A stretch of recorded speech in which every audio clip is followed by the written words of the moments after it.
అయితే ప్రస్తుతం ఇప్పుడైతే మనకు కొండపోశమ్మ ఆలయం ప్రధాన అర్చకులు యాదగిరి గారు ఉన్నారు.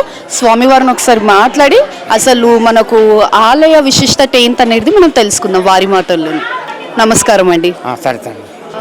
అయితే ఇప్పుడు మన కొమురవెల్లి మల్లన్న స్వామిని దర్శించుకున్నందుకు చాలా మంది భక్తులు అయితే వస్తున్నారు. ఆ తర్వాత ఇప్పుడు మన కొండపోశమ్మ ఆలయానికి కూడా వస్తుంటారు. ఎందుకు అది ఎందుకు కంపల్సరీగా ఎందుకు వస్తుంటారు? సరే, అమ్మవారు ఈమె కొండపోశమ్మ, ఆయన కొమిరెల్లి మల్లి గారు, ఆయన తమ్ముడు, ఈమె కొండపోశమ్మ అక్క. అయితే ఈమె కూడా మొక్కులని కూడా ఎన్ని మొక్కులు మొక్కినా కానీ వాళ్ళు తప్పకుండా దర్శనం అవుతాయి.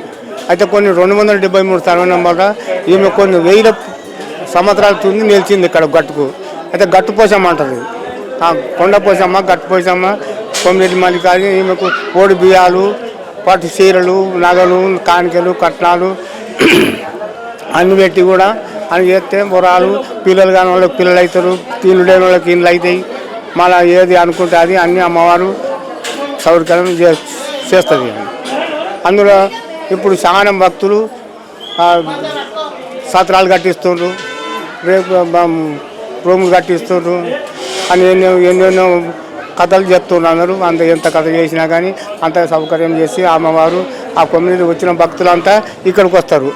ఇక్కడ బోనాలు, ఓడి బియ్యాలు, యాటలు, మత్త కొలుపుడు, మా కట్నాలు, కానికలు అన్నీ అమ్మవారికి దర్శనం చేస్తారు. ఏదనుకుంటే గది అయిపోతుంది. ఇప్పుడు చాలా వదిలిపోలే. ఇప్పుడు కేసీఆర్ పర్వతం వచ్చిన నుంచి చాలా ఇంకా పెరిగిపోయింది. ఆ తెలంగాణ నుంచి ఇంకా మొత్తం తెల్లగైపోయింది. అమ్మవారు మస్తు ఏదనుకుంటే గది అన్ని ఓరాలు అయిపోతున్నాయి. ఇప్పటికైనా కానీ భక్తులు మంచిగా సలహా ఉంటుంది. ఏం భక్తులు ఏం ఖరాబ్ చేస్తలేదు. మంచిగా పిల్లలు కాని వాళ్ళకి పిల్లలు, మళ్ళీ ఇండ్లు లేని వాళ్ళకి ఇండ్లు, వాళ్ళు రోడ్డు సౌకర్యాలు, అన్ని సౌకర్యాలు మంచిగా చేసినాయి అమ్మవారు.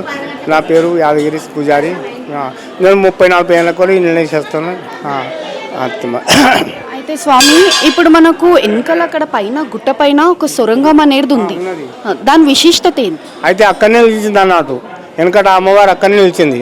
అక్కడ నిలిచి ఇక్కడ భక్తులకు అక్కడ పోయేందుకు సౌకర్యం లేకుంటే ఆ భక్తులు పోయేందుకు వాళ్ళకు అవసరత కాకపోతే అమ్మవారు ఆమె తెలంగాణ ఇక్కడ కదిలొచ్చి ఇక్కడ నిలిచిపోయి కింద నిలిచిపోయింది.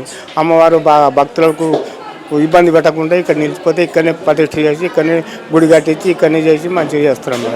అయితే ఇప్పుడు వెలిసింది కదా అమ్మవారి పైన, ఆ రూపం అనేది ఉందా? వెలిసింది అక్కడనే ఉంటుంది, రూపం అక్కడనే ఉంటుంది. చాలా ప్రతిష్ఠ అయితే అక్కడనే అమ్మవారు ఇప్పుడు ఇక్కడ తెలిసింది. అమ్మవారి గట్టు కొండపైన ఉన్నది, గట్ల అక్కడనే ఉన్నది. ఆడ కూడా మంచి కోనేలు ఉన్నాయి.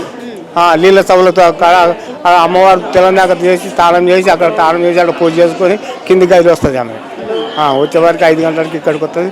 మళ్ళీ 10 గంటలకు గట్టు పోతుంది. అక్కడ గట్టు పోయి అవి నిలుచుకొని మంచిగా మళ్ళీ అందరు భక్తులు చల్లగా చూస్తుంది. అయితే ఇప్పుడు ఇది మీరే చూసుకుంటున్నారా? ఎండోమెంట్ వాళ్ళు చూసుకుంటే అయిపోయింది అంత ఎండోమెంట్. అంటే ఎండోమెంట్ మేము కుమ్మరోగం పూజ చేద్దాం వెనుకడుతుంది. మా నా తాతలు ముత్తాతలు మా వాళ్ళే చేస్తున్నాం, మేమే చెప్తున్నాం. వాళ్ళ తర్వాత మేము చెప్తున్నాం, మా తర్వాత వాళ్ళు చెప్తుండ్రు. మా ప్రభుత్వం నుంచి మీకు ఎలాంటి సాయం కావాలి? ఇంకా ఆలయానికి సంబంధించిన సాయం ఎలాంటిది చేయాలనుకుంటున్నారు?